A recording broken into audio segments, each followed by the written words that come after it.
Bueno, el día de hoy yo les voy a acompañar con la alabanza y quiero que todos estemos como con el mismo sentir. Voy a compartirles un versículo para que lo tengamos presente y en base a eso pues hagamos nuestra alabanza enfocados en este versículo. Y es en Deuteronomios 31:8 y dice: El Señor mismo marchará al frente de ti y estará contigo. Nunca te dejará ni te abandonará. No temas ni te desanimes.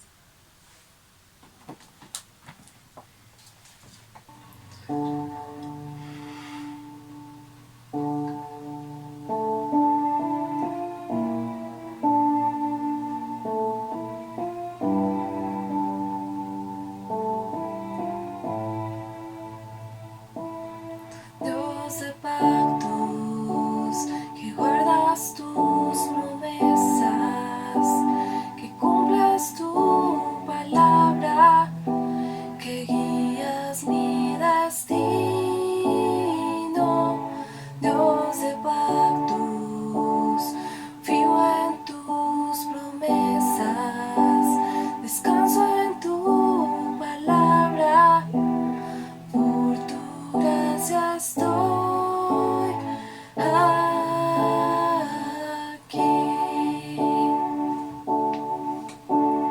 En la intimidad, al abrigo de tu gloria, puedo estar junto a ti. Al ver tu santidad, estoy maravillado ante ti y tu amor. Nunca más seré igual al salir de este santísimo lugar.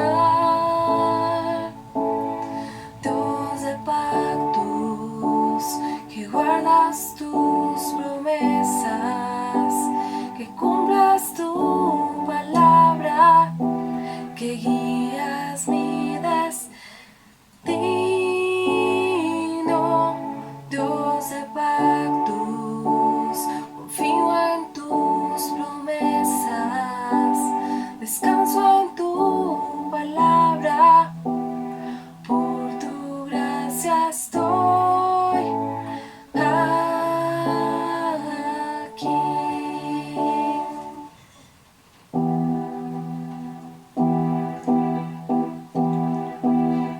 La única razón de mi adoración eres tú, mi Jesús.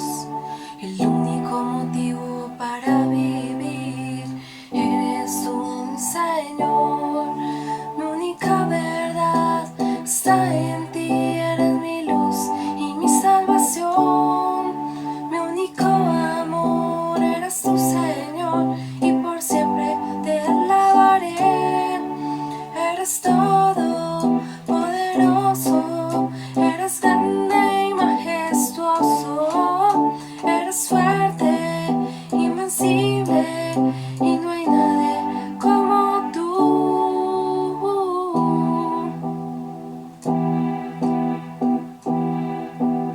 La única razón de mi adoración eres tú, mi Jesús.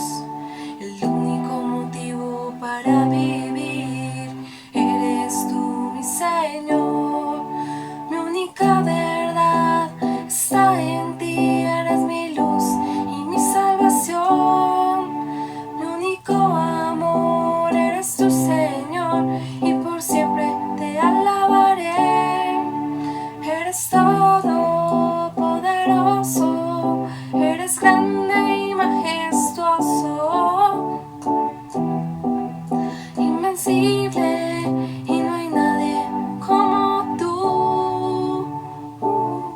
Bueno, quiero que terminemos con la misma palabra con la que iniciamos nuestra adoración y nuestra alabanza, que está en Deuteronomio 31:8, y dice: El Señor mismo marchará al frente de ti y estará contigo. Nunca te dejará ni te abandonará. No temas ni te desanimes. Entonces, Señor, te damos gracias por este tiempo que nos permitiste compartir, Señor, contigo un momento en donde cada persona en su hogar tuvo como un momento de alabanza, de oración contigo. Te damos gracias porque nos das salud, nos das vida, nos das compañía. Gracias porque nos das los medios para comunicarnos con las personas que queremos, para saber que están bien. Gracias porque nos permites entender que en estos momentos difíciles tú siempre estás delante de nosotros y que estando cerca a ti no tenemos por qué tener temor ni desánimo, Señor. Te damos gracias porque nos permites estar contigo, porque nos permites estar con nuestras familias y nuestros seres queridos. Y te damos gracias por la palabra que viene a continuación. Amén y amén. Bueno, seguimos con el tiempo de la palabra a cargo de Efraín. Buenos días. Hoy es un jueves muy especial para todos nosotros como cristianos. Es un día en el que aprovechamos para recordar lo que Jesús hizo en nuestras vidas. Es un día muy especial porque se cumplieron más de 3 profecías hace más de 2000 años, porque fueron las 24 horas que llevaron al momento en el que Jesús murió por nosotros para darnos salvación. Y cuando uno se pone a ver todo lo que pasaron en esas 24 horas, uno encuentra que parece un tema de películas. Imagínenselo, un Jesús que es ungido por una mujer, la última cena de Jesús y los discípulos, la traición de Judas, la oración en Getsemaní, Jesús arrestado y siendo juzgado, y Pedro negándolo 3 veces. Son un montón de acontecimientos, cada uno con una relevancia muy especial, pero el día de hoy quiero hacer especial énfasis en lo que pasó en Getsemaní. Y para eso acompáñenme a Marcos 14. Vamos a leer del verso 32 hasta el 36, que dice: Fueron a un lugar llamado Getsemaní, y Jesús le dijo a sus discípulos: Siéntense aquí mientras yo oro. Se llevó a Pedro, a Jacobo, a Juan, y comenzó a sentir temor y tristeza. Es tal la angustia que me invade que me siento morir, les dijo. Quédense aquí y vigilen. Yendo un poco más allá, se postró en tierra y empezó a orar que, de ser posible, no tuviera él que pasar por aquella hora. Decía: Abba, Padre, todo es posible para ti. No me hagas beber este trago amargo, pero no sea lo que yo quiero, sino lo que quieres tú. La primera parte que quiero sacar es el que encontramos en el versículo 33, donde dice que se llevó a Pedro, a Jacobo y a Juan y comenzó a sentir temor y tristeza. Y saben que aquí pasa algo muy singular, y es: todos los discípulos son iguales. Sabemos que Jesús los amaba a todos de igual manera. Sin embargo, fíjense que él sentía un sentido de intimidad mayor con 3 de ellos. Tal vez podía ser por la forma en la que se conocieron, por la disposición de su corazón. Pero lo que yo quiero destacar en este momento, y que me parece muy importante y que siento que es algo que todos nosotros debemos reflexionar y tratar de hacer, es eso. Todos somos discípulos de Dios, pero qué tan bonito sería que nosotros llegáramos a ese nivel de intimidad con Jesús, que Él sepa que somos sus amigos más íntimos, más cercanos, en los cuales podemos compartir las buenas y las malas. Fíjense que aunque estamos iguales, somos iguales, siempre se llega a notar que puede haber un grado más de intimidad que nos puede separar de los demás. Y eso es algo importante que creo que cada uno de nosotros debe perseguir. Es importante que no veamos esto como una diferencia, sino como una estrategia que Jesús utiliza para tal vez separar perfiles. Y es: no todos estamos dispuestos, por alguna razón, a hacer los mismos sacrificios que hacen todos. Y lo que podemos notar en esta extracción o en esta separación que los hace diferentes es tal vez la forma en la que Jesús separa los ministerios, por decirlo de alguna forma. No todos estaban capacitados tal vez para ser líderes y para tener grandes grupos de gente a su alrededor.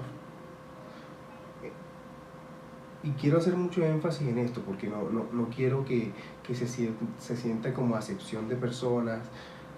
Tal vez vivimos en una sociedad en la que siempre propendemos porque no, es que todo es democrático, todos debemos ser tratados igual, y si no somos tratados igual, entonces nos están menospreciando. Sino que somos diferentes porque cada uno de nosotros tiene talentos diferentes que Dios construye de formas diferentes. Continuando con la palabra, nos vamos al versículo 34. Dice Jesús: es tal la angustia que me invade que me siento morir, les dijo. Quédense aquí y vigilen. Y aquí pasa algo muy importante. Siempre vemos a Jesús como Dios, como un hacedor de milagros, como el Hijo de Dios, al cual nada le es imposible. Y creo que constantemente se nos escapa esa faceta de que Jesús también fue hombre. Él se hizo carne por cada uno de nosotros con el objetivo de poderse volver el Cordero, el sacrificio perfecto. Y en estos momentos en los que vemos su debilidad, en que entendemos que siente miedo, que está totalmente aterrado por la situación, es cuando nosotros debemos empezar a reflejarnos. Tal vez estamos pensando siempre en esas figuras de las películas, cuando el gran actor tiene una explosión y camina hacia adelante como si nada estuviera pasando en el mundo, o esos seres místicos, tal vez un Sócrates tomando la cicuta como si nada hubiera pasado, totalmente cercenados de la realidad. En cambio aquí vemos a un Jesús humano, atado a los miedos que tú y yo sentimos constantemente. Imagínense ustedes estar enfrente de un abismo y atrás una cantidad de espadas y saber que el único camino es seguir adelante y el camino adelante tiene una muerte garantizada. Eso le hiela la sangre a cualquiera. ¿A cuántos no nos pondría a llorar?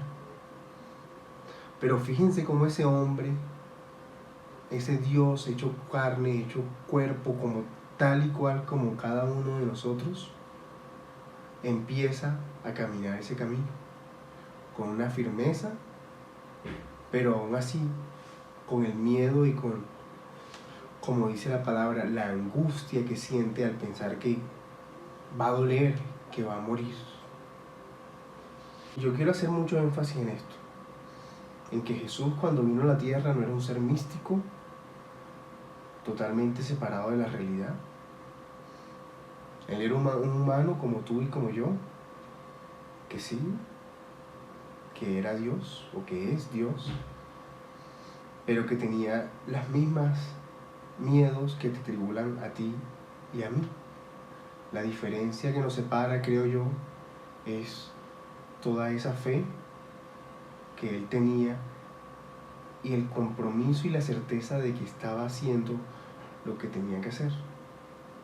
Y como dice en Salmos 23, en el versículo 4, aunque ande en valle de sombra de muerte, no temeré mal alguno, porque tú estarás conmigo, tu vara y tu cayado me infundirán aliento. Esa era la confianza que tenía Jesús, que él sabía que sin importar por dónde él estaba pasando, sin importar las circunstancias, Dios iba a aplanar el camino y que su voluntad se iba a cumplir plenamente. Para hacer énfasis en el punto anterior, quiero que me acompañen a Hebreos,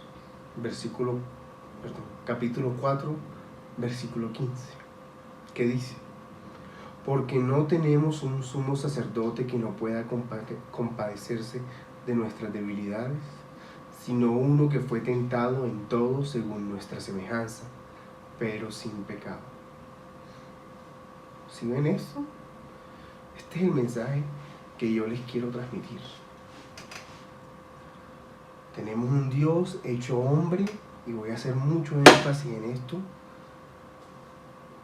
que bajó a la tierra para ser crucificado y morir por nuestros pecados, que fue castigado de una forma injusta para que cada uno de nosotros pudiéramos ser salvos, que aunque fue tentado, sufrió el mismo miedo que sufrimos cada uno de nosotros. Él venció eso y nos deja un ejemplo, un testimonio de vida que es intachable y que muestra cómo nosotros debemos y podemos ser. El hecho de que Jesús lo haya logrado es la prueba fehaciente de que cada uno de nosotros lo podemos lograr. Él fue igual que nosotros. Su vida fue igual que la de cada uno de ustedes. Solamente que la vida de nosotros, lamentable y tristemente, ha estado manchada por el pecado. Y la de Él no. Pero el testimonio que Él nos deja, lo que nos demuestra, es que sin duda alguna, cada uno de nosotros lo puede lograr. Volviendo al texto, continuamos leyendo el verso 35. Yendo un poco más allá, se postró en tierra y empezó a orar, que de ser posible no tuviera él que pasar por aquella hora.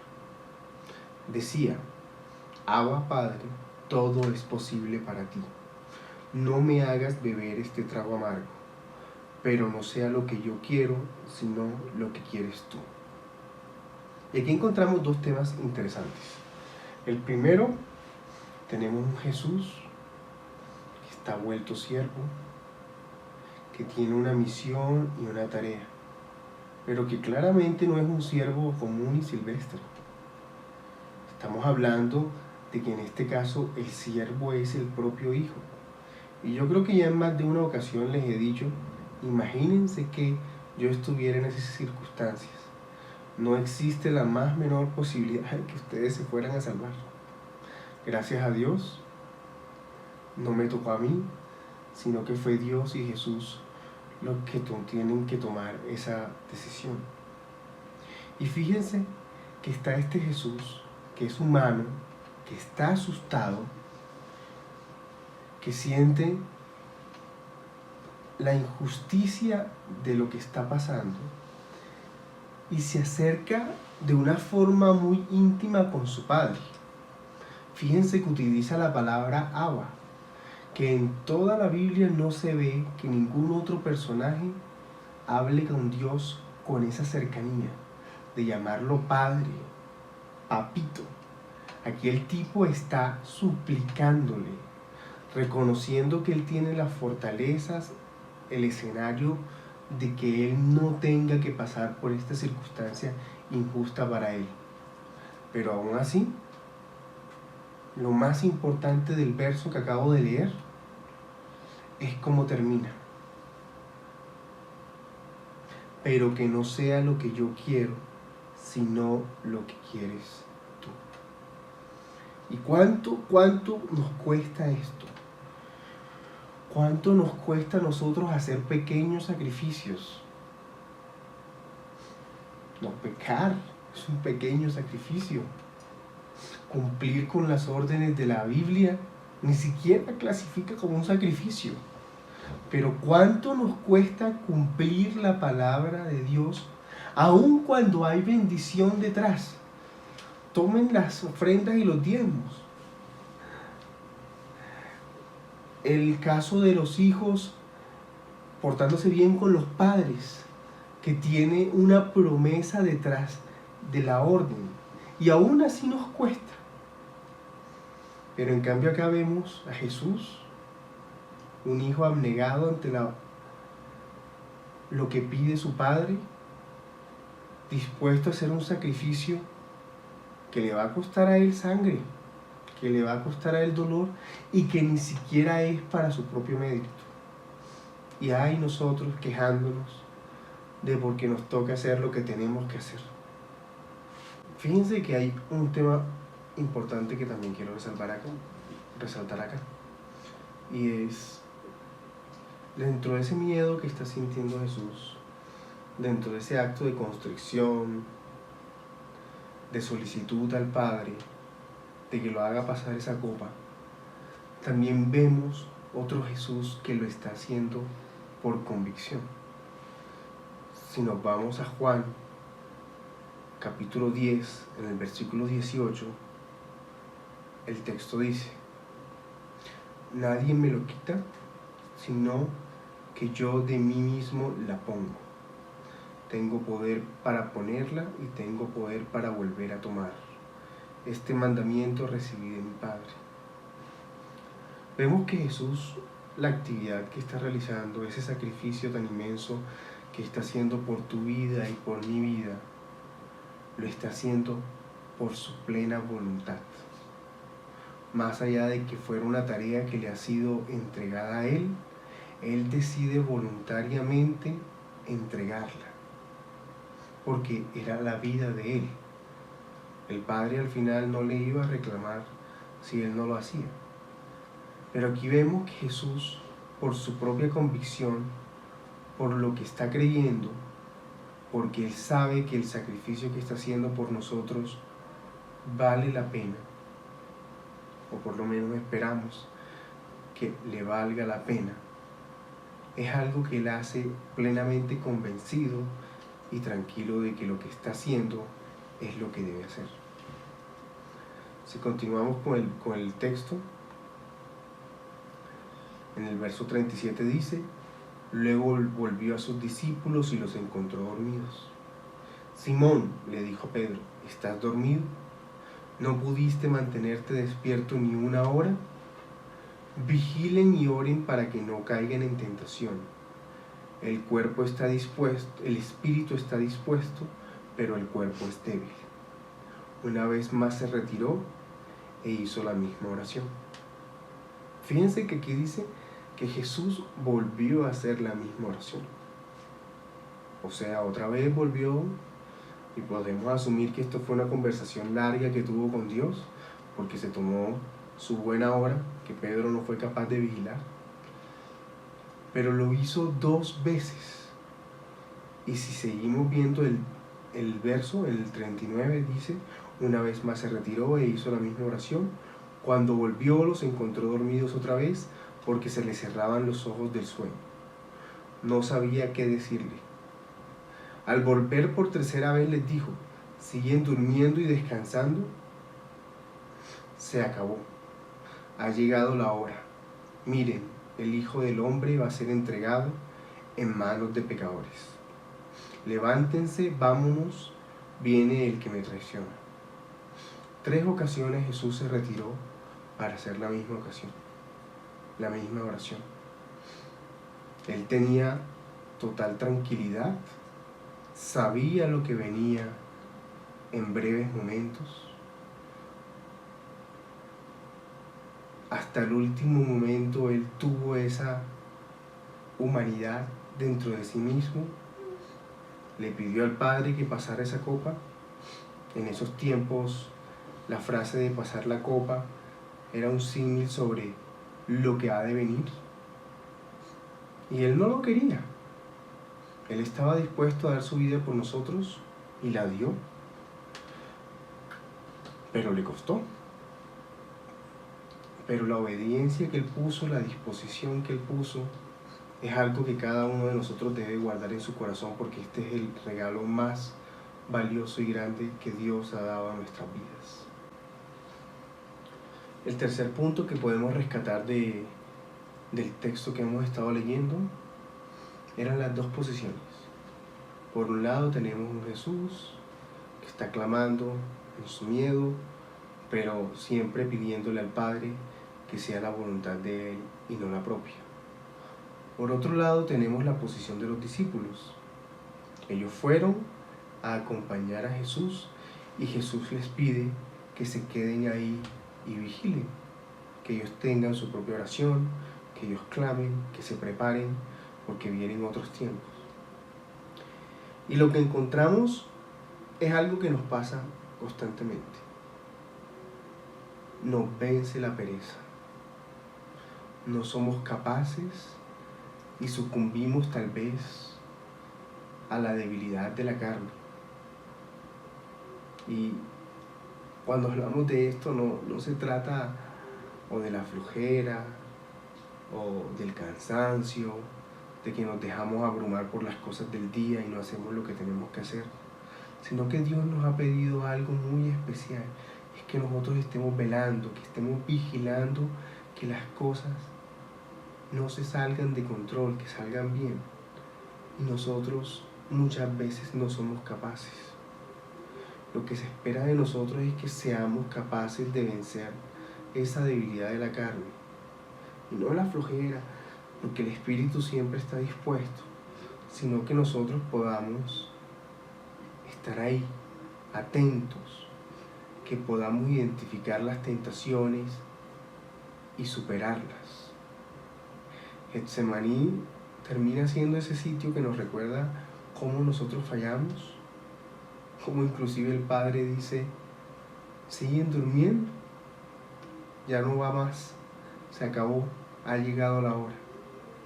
Ojalá que cuando llegue el momento complicado, que nosotros tengamos la tranquilidad, la entereza de saber que hemos cumplido nuestra labor de vigilia, que hemos estado ahí preparados al pie del cañón para soportar y hacer las cosas como Dios manda y espera de nosotros.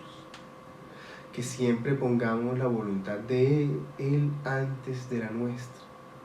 Que entendemos que las cosas pasan en los tiempos de Dios y en los tiempos no en los tiempos de nosotros. Y más allá de eso, que entendamos que todas las cosas que Dios hace, las hace para nuestro bien. Muchas otras cosas pasan también en Marcos 14, donde se lleva todo el día de lo que pasó en ese jueves. ¿Quién sabe si fue un jueves? Pero en todo caso, en el día de la Cuaresma que aplica. Vemos como una mujer toma un frasco de perfume súper valioso y unge a Jesús con él. Como los que están les reclaman a ella por haber gastado ese valioso perfume con el cual podrían haber alimentado a muchas personas porque costaba lo que costaría el salario de un año. Pero de ese pedazo quiero rescatar un versículo, lo que está en el versículo 6, que me parece muy bonito y dice: déjenla en paz, dijo Jesús, ¿por qué la molestan? Ella ha hecho una obra hermosa conmigo. A los pobres siempre los tendrán con ustedes y podrán ayudarlos cuando quieran, pero a mí no me van a tener siempre. ¿Y qué tan cierto es eso? O sea, muchas veces por no estar viendo the big picture, la gran imagen de todo lo que está pasando, nos concentramos en ese pequeño árbol y no vemos todo el bosque y dejamos de valorar las cosas importantes que Dios está haciendo en nuestras vidas. También vemos ese día cómo se da la cena del Señor, algo que constantemente nosotros recordamos todos los primeros domingos del mes, tomando ese momento para recordar el gran sacrificio que Dios hizo en la cruz por cada uno de nosotros hasta el día que Él vuelva y en el cual podríamos tener la cena con Él nuevamente. Luego está Jesús prediciendo que Pedro, un discípulo muy cercano, que dice: yo, Padre, yo me haré matar por ti, jamás te abandonaré. Y vemos cómo se cumple la promesa y 3 veces lo niega en un solo día. Getsemaní del que hablamos, el arresto de Jesús y un Jesús llevado antes del consejo. En esas cortas 24 horas, como les decía al principio, se cumplen más de 3 profecías. Un Jesús muriendo por nosotros, un Jesús que es traicionado, un Jesús que es vendido por 30 monedas de plata, y cómo inclusive esas 30 monedas de plata son devueltas. Cuando uno se pone a ver la historia de Jesús y todas las profecías que Él cumplió en su corta vida, realmente uno queda muy sorprendido. Es algo que es estadísticamente improbable que una sola persona, con tantos años de diferencia entre el momento que se hizo la profecía y se cumplió, pueda cumplirse por pura y física aleatoriedad. Yo quiero terminar recordándoles que Jesús murió en la cruz por cada uno de nosotros. Murió para pagar algo que Él no debía, sino que debíamos cada uno de nosotros. Que estuvo dispuesto, a pesar de que le costara, de que le diera miedo, de que era algo que tal vez no era su preferencia, pero lo hizo por cada uno de nosotros. Se volvió ese Cordero de la Pascua, y es que es súper simpático pensar todas las cosas que se conectaron en ese momento para que pudiéramos llegar ahora, para que pudiéramos estar tranquilos de que tenemos salvación en Cristo y de que si algo nos llega a pasar aún en estos momentos complicados de coronavirus, sabemos que si cerramos nuestros ojos vamos a estar al lado de Él. Yo quiero terminar con una oración, como siempre hacemos en los domingos y en todas las reuniones que tenemos. Oh Dios Padre Santo, te damos gracias por este día. Gracias porque tú nos has permitido estar aquí. Te damos gracias, Padre, porque tú hiciste el sacrificio máximo, el sacrificio perfecto para que cada uno de nosotros no muriera, sino que tuviera vida eterna. No podemos llegar a entender ni lo que sufrió Jesús en ese momento, ni el sacrificio tan grande que tú como Padre tuviste que hacer al sacrificar a tu Hijo, a tu único Hijo. Pero lo que sí es que estamos muy agradecidos, Padre, por la oportunidad que tú nos das. Aunque a veces no parezca, Padre, aunque a veces cometamos errores, aunque a veces nos dejemos vencer de la terquedad, lo que nosotros queremos, Padre, lo que te suplicamos que nos ayudes a hacer es a que podamos vigilar constantemente, Padre. A que nuestra vida y lo que hacemos, nuestro testimonio, sea un reflejo de lo que tu Hijo, Padre, sacrificó por cada uno de nosotros. Te damos gracias porque a pesar de las circunstancias, Padre, porque a pesar de que todo lo que está pasando en el país, sabemos que tú estás cuidando cada una de nuestras vidas, Padre. Que tú estás derramando bendición sobre nosotros, protección, y porque sabemos que tú nos vas a sacar adelante. Te damos gracias por esto que tú nos has dado, Padre, por todo lo que no nos has dado también, porque sabemos que hace parte de tu plan perfecto. Te pedimos perdón por nuestros pecados, Padre, ayúdanos a no seguirlos cometiendo. Te pedimos todo esto en el nombre de tu Hijo amado Jesús. Amén y amén.